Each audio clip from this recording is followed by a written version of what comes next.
ಎಂಇಐಎಫ್ ದಕ್ಷಿಣ ಕನ್ನಡ ಮತ್ತು ಉಡುಪಿ ಜಿಲ್ಲೆ ಹಾಗೂ ಟ್ಯಾಲೆಂಟ್ ರಿಸರ್ಚ್ ಫೌಂಡೇಶನ್ ಮಂಗಳೂರು ಇದರ ಸಹಯೋಗದೊಂದಿಗೆ ವೃತ್ತಿ ಮಾರ್ಗದರ್ಶನ ಶಿಬಿರ ನಗರದ ಪುರಭವನದಲ್ಲಿ ನಡೆಯಿತು. ಉದ್ಯಮಿ ಮನ್ಸೂರ್ ಅಹಮದ್ ಕೆರಿಯರ್ ಗೈಡ್ಲೈನ್ಸ್ ವಿದ್ಯಾರ್ಥಿ ವೇತನ ಜಾಗೃತಿ ಶಿಬಿರಕ್ಕೆ ಚಾಲನೆಯನ್ನ ನೀಡಿದರು.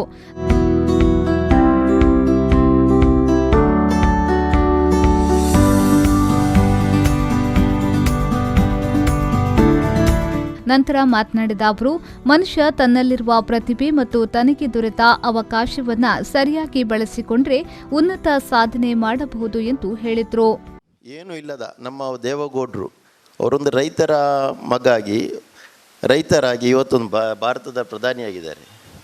ಹಾಗೆ ನಮ್ಮ ನರೇಂದ್ರ ಮೋದಿಯವರು ಏನು ನಿಮಗೆ ಗೊತ್ತಿರೋ ಹಾಗೆ ಚಾಮಾರಿ ಇವತ್ತೊಂದು ಪ್ರಧಾನಿಯಾಗಿದ್ದಾರೆ. ಇದೆಲ್ಲ ಒಂದು ನಮ್ಮ ಈಗಿರುವ ಕಣ್ಣ ಮುಂದೆ ಇರುವ ಇದೊಂದು ಕಾಣುವ ಒಂದು ಇವತ್ತಿನ ಸಂಗತಿ. ಹಾಗೆಯೇ ನೀವು ಒಂದು ಚಾಲೆಂಜ್ ಇಟ್ಟು ನಮ್ಮ ಉದ್ದೇಶ ನಾವು ಏನಾದರೂ ಒಂದು ಮಾಡಲೇಬೇಕು, ನಮ್ಮಿಂದ ಈ ದೇಶಕ್ಕೆ ಏನಾದರೂ ಕೊಡುಗೆ ಬರಬೇಕು, ನಾವು ನಮ್ಮಲ್ಲಿರುವ 2% ಏನು ಹೈ ಎಜುಕೇಟೆಡ್ ಇನ್ ಅವರ ಸೊಸೈಟಿಯಲ್ಲಿ ನಮ್ಮ ಸಮುದಾಯದಲ್ಲಿರುವ ಕಲಿತವರು ಹೇಳುವುದು 2% 3% ಇರ್ಬೋದು ಅಲ್ಲ ಮುದಸ್ಸರ್ ಸಾಬ್ ಅಲ್ವಾ, 2%. ಇವರು ಕಲಿತು ನಮ್ಮ ಸಮುದಾಯಕ್ಕೆ ಏನಾದರೂ ಒಂದು ಕೊಡುಗೆ ಕೊಡಬೇಕು. ಈಗ ಮುದಸ್ಸರ್ ಹಾಗೆ ಸಾಬ್ ಹಾಗೆ ನಾವೇನಾದರೂ ಒಂದು ಸಮುದಾಯನ ಮುಂದೆ ತರುವ ಹಾಗೆ ನಾವೇನು ಛಲ ತೋರಿಸಬೇಕು. ಟ್ಯಾಲೆಂಟ್ ರಿಸರ್ಚ್ ಫೌಂಡೇಶನ್ನ ಸ್ಥಾಪಕಾಧ್ಯಕ್ಷ ಅಬ್ದುಲ್ ರೌಫ್ ಪುತ್ತಿಗೆ ಕಾರ್ಯಕ್ರಮವನ್ನು ಉದ್ದೇಶಿಸಿ ಮಾತನಾಡಿ, ಯಾರಲ್ಲೂ ಕೀಳರಿಮೆ ಬೇಕಾಗಿಲ್ಲ, ಪ್ರತಿಯೊಬ್ಬನಲ್ಲೂ ಸಾಧನೆ ಮಾಡುವ ಶಕ್ತಿ ಮತ್ತು ಸಂಪತ್ತು ಇದೆ. ಅದನ್ನು ಅರಿತುಕೊಳ್ಳಲು ಇಂತಹ ಜಾಗೃತಿ ಶಿಬಿರಗಳು ಸಹಕಾರಿಯಾಗ್ತವೆ ಎಂದು ಹೇಳಿದರು. ಬಡವ ಅಂತ ಹೇಳಿದ್ರೆ ಯಾರು ನೀವು ಕೋಟ್ಯಾಧಿಪತಿಗಳು ಎಂತಕ್ಕೆ ಅಂತ ಹೇಳಿದ್ರೆ, ನಾವು ಲೈಫ್ನಲ್ಲಿ ಏನು ಮಾಡಬೇಕಂತ ಥಿಂಕ್ ಮಾಡಿ ನೀವು ಬಂದಿದ್ದೀರಲ್ಲ, ಅದೇ ಒಂದು ಕೋಟ್ಯಾಧಿಪತಿಯ ಥಿಂಕಿಂಗ್. ಈಗ ಒಬ್ಬನಿಗೆ ಕೈ ಇಲ್ಲ, ಕಾಲಿಲ್ಲ, ಎಷ್ಟೋ ಜನ ಇದ್ದಾರೆ.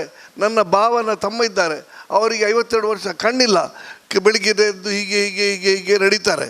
ಅದನ್ನು ಕಂಪೇರ್ ಮಾಡಿದರೆ ನಾವು ಈಗಲೇ ರಿಚ್ ಪರ್ಸನ್ ಆಗಿದ್ದೇವೆ. ಆದ್ದರಿಂದ ಅಲ್ಲಾಹನು ಕೊಟ್ಟ ಒಂದೊಂದು ಸೊತ್ತು, ಒಂದೊಂದು ಕಿಡ್ನಿ ಆಗಲಿ, ಇವತ್ತು ಹ್ಯೂಮನ್ ಆರ್ಗನ್ ಅಂತ ಹೇಳ್ತಾರೆ, ನಮ್ಮ ಅಂಗಾಂಗ, ಇದ್ರ ಮಾರ್ಕೆಟ್ ವ್ಯಾಲ್ಯೂಯೇಷನ್ ಸಾಧಾರಣ 100 ಕೋಟಿ 200 ಕೋಟಿ 300 ಕೋಟಿ. ಮೊನ್ನೆ ಒಂದು ಅರಬಸ್ತಾನದ ಒಬ್ಬ ರಿಚ್ ಮ್ಯಾನ್ ಒಂದು ಲಿವರನ್ನು ಸಾಧಾರಣ 200 ಕೋಟಿಗೆ ಪರ್ಚೇಸ್ ಮಾಡಿದೆ ಲಿವರನ್ನು. ಆದ್ದರಿಂದ ನಮಗೆ ಅಲ್ಲಾಹನು ಕೊಟ್ಟ ಎಷ್ಟು ಅಂಗಾಂಗ ಇದೆ ಅದರ ಪಾರ್ಟ್ಸ್ನ ಸದುಪಯೋಗ ಪಡ್ಕೊಂಡು ಇದು ಫ್ರೀಯಾಗಿ ನಮಗೆ ಸಿಕ್ಕಿದೆ. ಆಕ್ಸಿಜನ್ ಫ್ರೀಯಾಗಿ ಸಿಕ್ಕಿದೆ. ಕೋವಿಡ್ನ ಟೈಮ್ನಲ್ಲಿ ಎಷ್ಟೋ ಜನ ಆಕ್ಸಿಜನ್ಗಾಗಿ ತಡಪಡಿಸ್ತಿದ್ರು.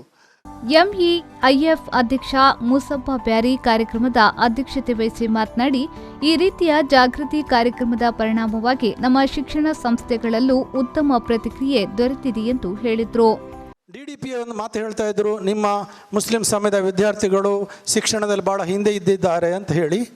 ಆ ಒಂದು ವಿಚಾರವನ್ನು ಚಾಲೆಂಜ್ ಆಗಿ ನಾವು ಸ್ವೀಕರಿಸಿ ಈ ಒಂದು ಕೋವಿಡಿಂದಾಗಿ ಶಿಕ್ಷಕರ ಮತ್ತು ವಿದ್ಯಾರ್ಥಿಗಳ ಆ ಒಂದು ಗುಣಮಟ್ಟದ ಕೊರತೆ ಕಂಡು ಬಂದುದರಿಂದ ನಾವು ಕಳೆದ ವರ್ಷ 18 ಕ್ಯಾಂಪ್ಗಳನ್ನು ಶಿಕ್ಷಕರಿಗೆ ತರಬೇತಿ, SSLC ವಿದ್ಯಾರ್ಥಿಗಳಿಗೆ ತರಬೇತಿ, ಇಂಥ 18 ಕ್ಯಾಂಪ್ಗಳನ್ನು ಜಿಲ್ಲೆಯ ವಿವಿಧ ಕಡೆ ಮಾಡಿದ್ದೇವೆ.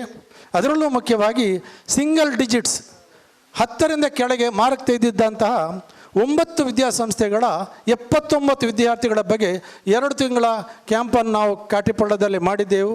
ಆದರೆ ಮೊನ್ನೆ ರಿಸಲ್ಟ್ ನೋಡುವಾಗ ಅದರಲ್ಲಿ ಎಪಿರ್ ಆಗಿದೆ ಅಂತ 89% ವಿದ್ಯಾರ್ಥಿಗಳು ಸಹ ಪಾಸಾಗಿ ಇದ್ದಾರೆ. ಭಾಳಷ್ಟು ಸಂತೋಷವಾಗ್ತದೆ. ದಕ್ಷಿಣ ಕನ್ನಡ ಜಿಲ್ಲೆ SSLC ಎಕ್ಸಾಮಿನೇಷನಲ್ಲಿ ಫಸ್ಟ್ ರ್ಯಾಂಕ್ ಬರ್ತಾ ಇತ್ತು.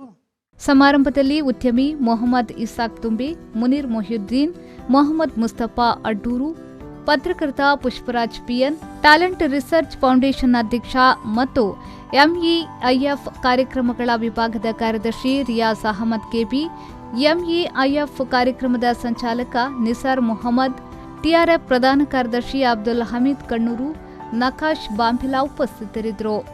ಕೆರಿಯರ್ ಗೈಡ್ಲೈನ್ಸ್ ಸಿಗ್ಮಾ ಫೌಂಡೇಶನ್ನ ಸಂಸ್ಥಾಪಕರು ಮುಖ್ಯ ತರಬೇತುದಾರರಾದ ಅಮೀನ್ ಮುದರಸ್ ಬೆಂಗಳೂರು ಸಂಪನ್ಮೂಲ ವ್ಯಕ್ತಿಯಾಗಿ ಭಾಗವಹಿಸಿ ತರಬೇತಿಯನ್ನ ನೀಡಿದರು. Arif Kalkatta, V4 news, Ullal.